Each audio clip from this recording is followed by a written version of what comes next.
I'm hearing two things. One is you worked harder than probably anybody.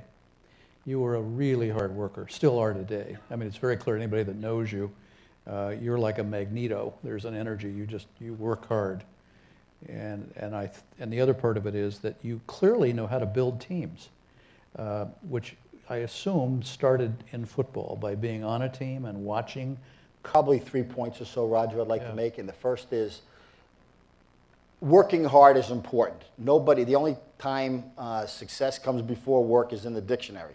You've got to work hard. But frankly, I've always assumed I'm going to work against people that are working just as hard. My competition is working just as hard as we're working. Mm-hmm. So you work as hard as you need to work to make sure you're getting the job done. I think the differentiator was understanding what the real client's job was in such a way that I could almost do that client's job for them. Mm. So that was the differentiator. Now, in terms of the team piece, I think there's two pieces of that. The first was I also had a career in the fruit business working for my dad. I started working for him when I was 10, and I stopped my senior year in college when I was 22. I worked in that fruit store 12 years. And I kind of learned with my father, and he only had 3 or 4 people working with him, but my dad was always the type of guy, the glass was sort of half empty, and he worked 6 days a week, 14 hours a day, but he was sort of always in a bad mood. And I love my father dearly, but he never had a hobby, and he was always yelling at the 3 or 4 guys that worked for him. And he didn't quite understand this concept of teamwork. He didn't understand what it meant to kind of get a break. It was kind of his way or the highway, and no matter what, that's what you were going. That was the way that the store was going to be run. I actually, while I learned a lot from my dad, I also learned a lot what not to do. Right. In the coaching profession, again, you're not going to be effective. You're not going to be successful if your team doesn't win games, and you're not going to have success, and you're not going to have winners. You're not going to win championships if you don't have a team. Right. And bringing a team together takes place at many, many, many, many levels. It was actually easier when I was just trying to put together 3 or 4 or 5 person team to cover, let's say, 25 or 30 accounts. Right. It became more complex as I became more of an executive leader, right, and had to put together divisions or large parts of the organization. But learning that as a team very much, I give the 16 years I spent coaching a lot of credit for any of the success I may have had in the business world. Didn't they call you Coach Joe? A lot of the guys did, yeah. So you really were a coach in the workplace in a way that was really part of your brand. I think, Roger, all that's fair and all that's true, but I think everybody's got a nickname. Yeah. And it was a little easier to start to call, rather than some of the nicknames I was called on Dyton Street. I think Coach was probably a little easier one. And there were a lot of people on Wall Street that did love sports, right, and kind of really did appreciate my background. So it's a little bit more of that than it became my brand. One way, someday, while you're at Merrill, the phone rings and somebody comes to you and they says, there's a company that we want to talk to you about called TD. It wasn't TD Ameritrade then, it was Ameritrade.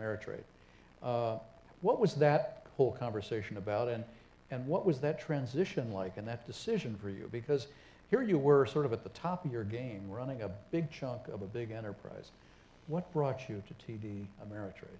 Well, I think you remember the 90s, how powerful they were in terms of just the whole .com era and the internet. And so it wasn't a surprise when the .com bubble burst.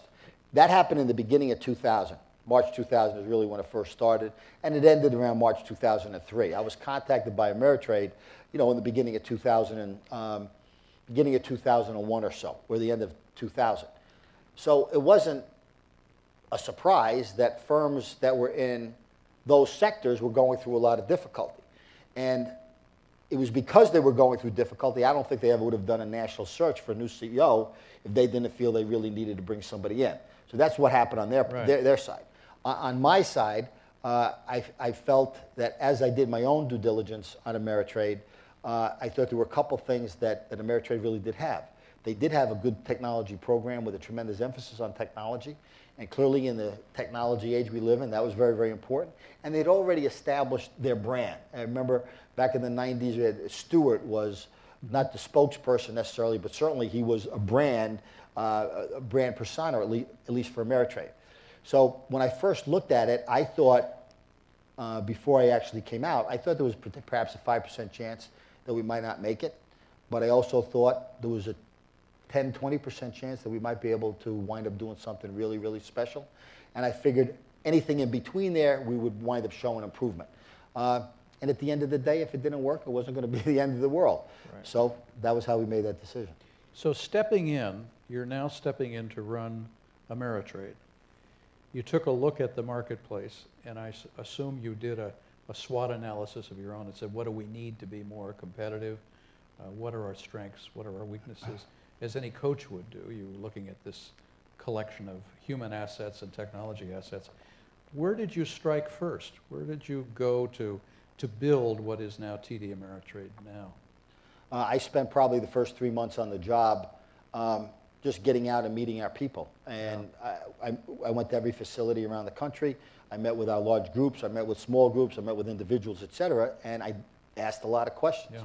So what I was really trying to do then is first I wanted our associates, we call our employees associates, I wanted our associates to get a feel for me and I for them. And I wanted to get a better understanding of what we thought we were and what we really were. And what happened was we spent a lot of time trying to understand our core competencies. What is it that Ameritrade back then was really good at? And a lot of people would say a lot of different things, but what we were really good at was transaction processing. That's what we were good at. Now, what that means is, in the financial service world, buying or selling a stock. So what we really were more of a technology company in a financial service wrapper. So what we decided, we were trying to do a lot of other things. We weren't making money in any of those other things, and we were in 7 or 8 other different countries. So if you understand what your core competencies are, how do you lever those into competitive advantages, and what markets do you participate in where you have enough of a niche and enough of a competitive advantage where you could be a leader? Well, for us, that began as equity transactions for the individual family in this country, for individuals in this country. We didn't have a competitive advantage in institutions. We didn't have a competitive advantage outside our country, so we got outside of all those. Any business we were in that we didn't think made sense, we got out of. Right. And in Economics 101 would clearly state that when supply is far greater than demand, in businesses, consolidation needs to start to take place, and that hadn't taken place yet. That's also one of the reasons why I took the job, because I thought there'd be an opportunity there. Schwab should have done that, and they hadn't. Frankly, they didn't. So for us, if we started to figure out what we were going to do, then we were going to try to begin. We were going to try to begin consolidation in the industry, and if we were successful in all that, we thought we could take the same technology and bring that to the long-term investor, and that was what we did in the beginning, and that became our goal and our objective and our strategy literally back in 2001, and today in 2010, that's